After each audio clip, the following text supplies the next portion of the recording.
everybody, how's it going? So I'm preempting Tutorial Tuesdays because I got something brand new for you. Don't worry, that show will be back next week. I've got a whole bunch of ideas. Don't worry, it's happening. Anyway, Leapwing hit me up the other day and asked if I could demo some of their plugins. And I was thinking, holy crap, these things really work well. There's a brand new one out, and that's going to be at the end of the episode, and that's about sub-synth harmonics and adding bottom end to your mix in various sources. Super cool. But we're going to jump into the section I shot yesterday because I want to show you guys just how amazing this can make your mixes sound. I am absolutely blown away by this. Full disclosure, yes, I am affiliated with Plugin Central, so if you guys do buy one of these, that's super cool. It allows me to do things like buy food and buy gear for Fearless Gear Reviews. We've got a couple of those episodes coming up as well. I'm going to be shooting out the Clark Technique Pultec clone against one of the real ones over here. That's an episode I'm sure you guys are going to want to see. Anyway, let's get into the Leapwing demo. Now, I've been playing with the Leapwing stuff for the last day or so, and I gotta say I'm pretty blown away with it so far. Using a couple of different plugins. First and foremost is the StageOne. I'm using this for stereo widening on a guitar bus. This just makes your guitars that much bigger. This is super cool and super easy to use. Now, I've messed around with a lot of stereo wideners on guitars, and this one really doesn't seem to mess with the signal at all, which is great. It doesn't get kind of weird or chorusy or anything like that, which is just awesome. Check this out. Now, this mix here is what I used on the demo for the Fluff Amp Sim from ML Sound Labs. That's for free.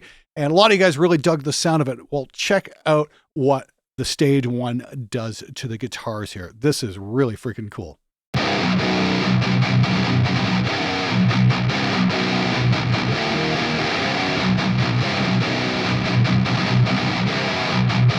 Let's punch it out.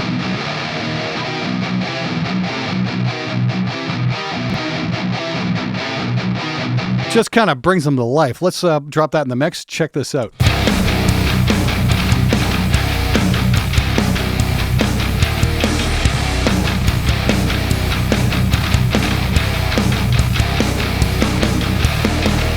Okay, that's pretty amazing. Now, the other plugin I've been using quite a bit, and this is really great, is the DynOne.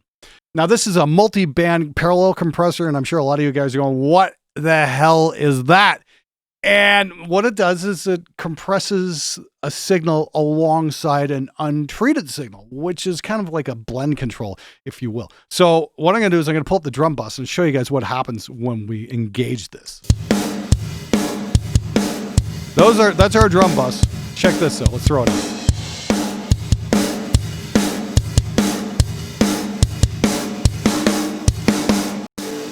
Bear in mind, I didn't do anything except pull the faders up to about -6 here. I don't know what in the world they've got going on here, but it's awesome. Now, if we turn parallel off, that's the actual compression going on right now. So you can hear it leaving those uncompressed signals alone as well. We just add that in, and it's just amazing. In the course of a mix, of course, how it's blending in the mix really matters as well. So let's punch it out, and then we'll punch it in.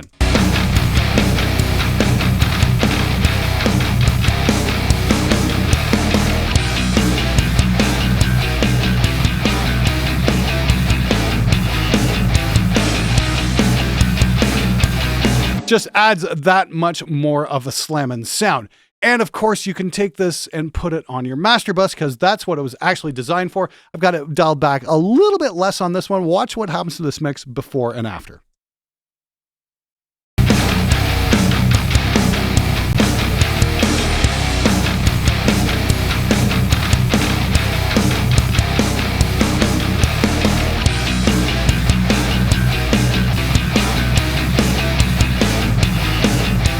That just really brings things to life. Holy smokes.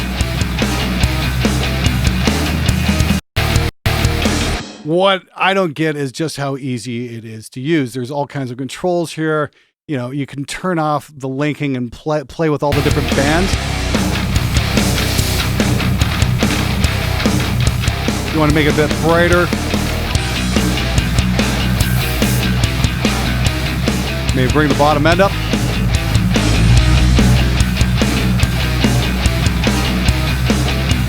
But man, does that ever sound amazing.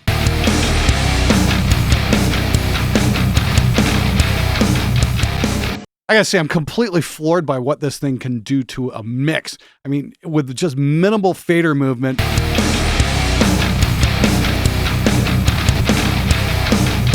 It's just stellar. The only thing I've ever come across that even comes close to this is that tube compressor I reviewed a couple months back from Tagler, but that's a $3,000 unit. This is only a couple $100.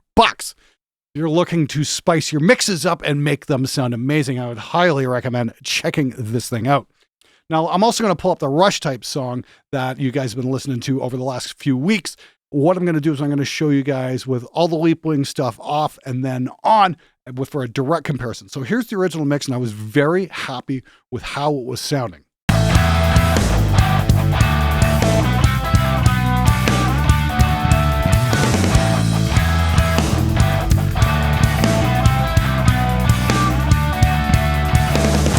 Now, let's throw on StageOne and DynOne on the drums and the mix bus. Check it out again.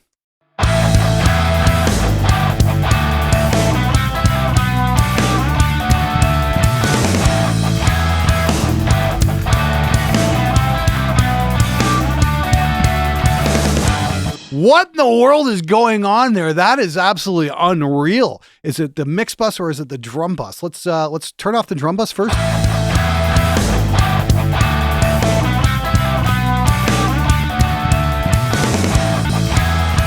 That just really brings the mix to life. Maybe we can, unlike this, maybe take the top end down a bit. Great thing is, we can solo these and hear exactly where the problem frequencies are.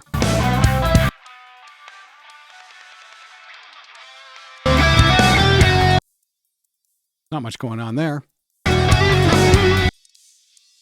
Yeah, maybe take that down just a teensy bit. One more time.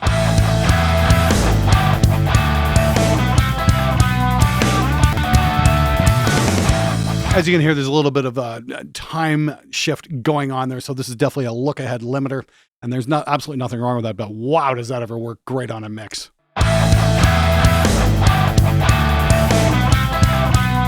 Just seems to be that final polish that I've been looking for all these years. I gotta say, Leapwing, those are a couple of exceptionally impressive plugins.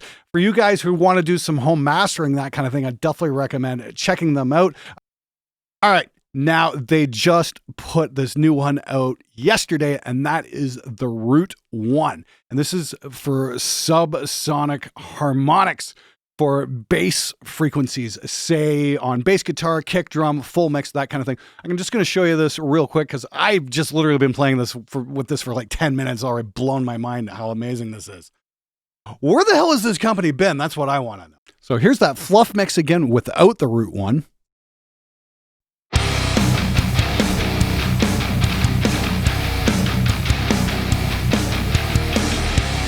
And I am very happy with this mix right now, how it is. But check this out. I took the same mix, exact same settings, and I just threw the RootOne on bass guitar, the drum bus, the kick drum, and the overall mix bus.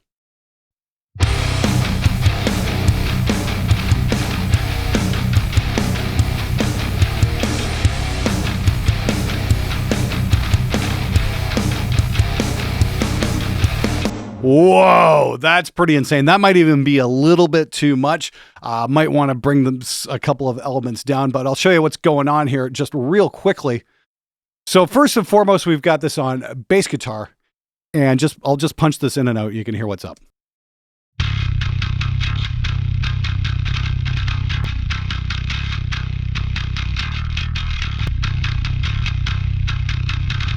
Yeah, I'm just going off the presets here. There's like a whole bunch for different things for drums, guitars, your full mix, bass guitar, obviously. So bass phone cut through. And I guess that's for mix engineers who have to deal with clients going, oh, well, I can't hear the bass guitar. And they're listening with one of these. So I'm listening on a set of Genelecs, not on my phone, but I'm kind of curious how that works. Take that right at the beginning of the mix.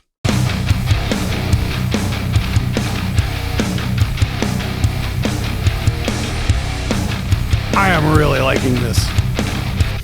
That's super cool.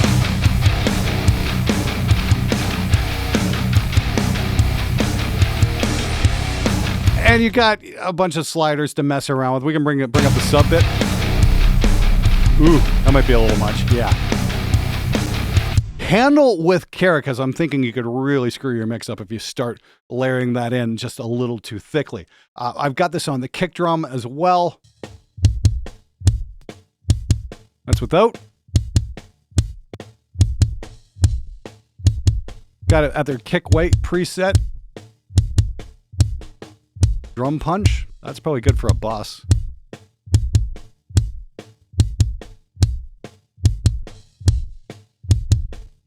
Which is great. Normally I'll use a Solomon low freak mic to get the low end on the kick, and that wasn't provided here for this mix. So just being able to drop that on kind of gives that extra low end thump, which is great, and just makes the kicks sound freaking huge. I've also got it on the drum bus.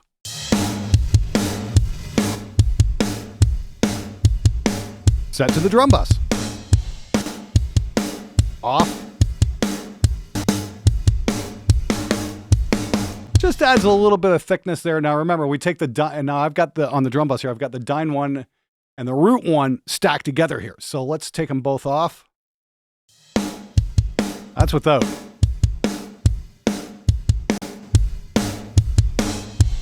That's unreal. And of course, we've got it going on the full mix as well.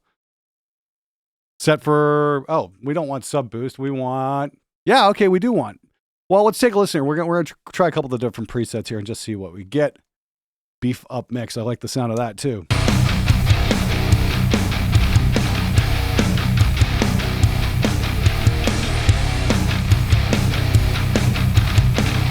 That's kind of neat.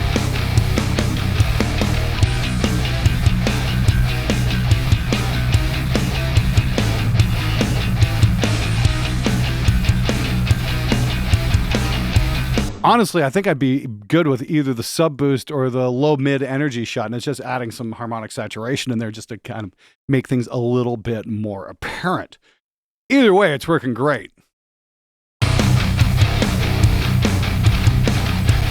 Now, I did see one more thing there, and I'm gonna put this on the snare because I saw a preset there for snare body. Let's see what this is all about. I don't know if it's gonna make enough difference here or not.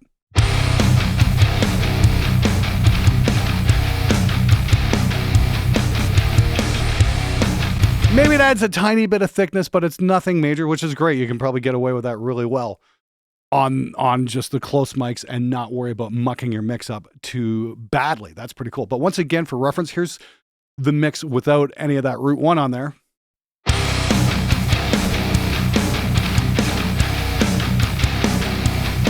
And once again, I'm absolutely thrilled with that mix, but this is just insane. In fact, I think I gotta turn the bass guitar down a bit. Holy crap.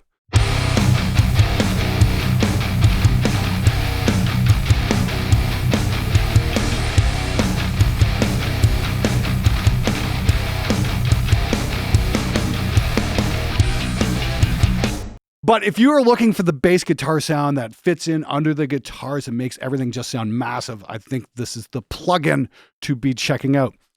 So we've got all three plugins available on Plugin Central. You can find a link in the description below. Check them out. I'm definitely liking the sound of these. I think I'm going to be integrating these into my daily workflow because I am absolutely in love with the sounds that they're making. Now, Tutorial Tuesdays are going to return next week. So those of you guys who are waiting for them, thank you so much for your patience. We got viewers' comments again on Friday. Now I've got to go shoot my Fearless gear review on the Clark Technique Pultec clone. Thanks for watching, and until next time, praise Crom and crush your enemies.